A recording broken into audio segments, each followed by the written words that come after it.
In the quiet town of Evergreen, nestled between rolling hills and a lazy river, lived a man named Elias.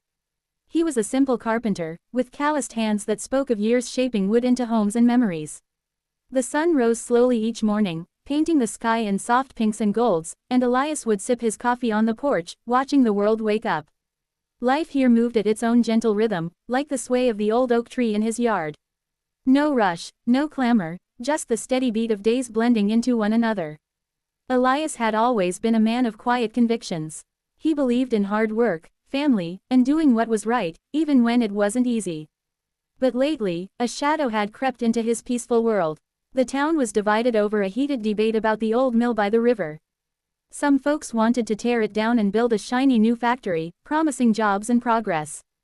Others, like Elias, saw it as a piece of their history, a place where generations had toiled and laughed.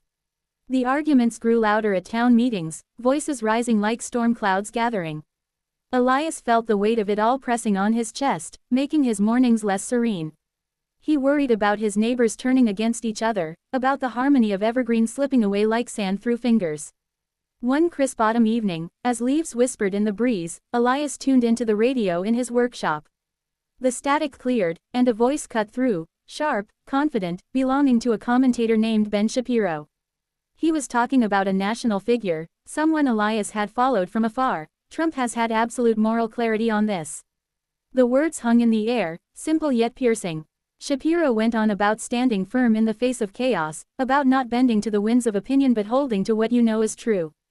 Elias paused his sanding, the wood dust settling around him like a soft fog. It wasn't just politics, it felt personal, like a mirror reflecting his own inner turmoil. That night, Elias lay awake, the moon casting silver light through his window.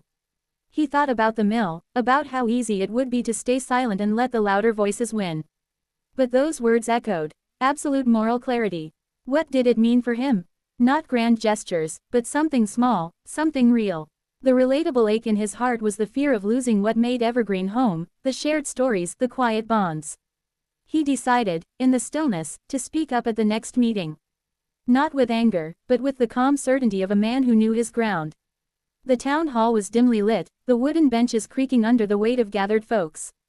Elias sat in the back, his heart thumping steadily like a distant drum. When his turn came, he stood, his voice steady but soft, like the river's flow. "We've got to remember why we're here," he said. "The mill isn't just bricks and beams. It's us. Tearing it down might bring jobs, but at what cost to our souls?" Murmurs rippled through the room, some nods, some frowns. Then, unexpectedly, old Mrs. Harlan, who had always pushed for change, spoke up.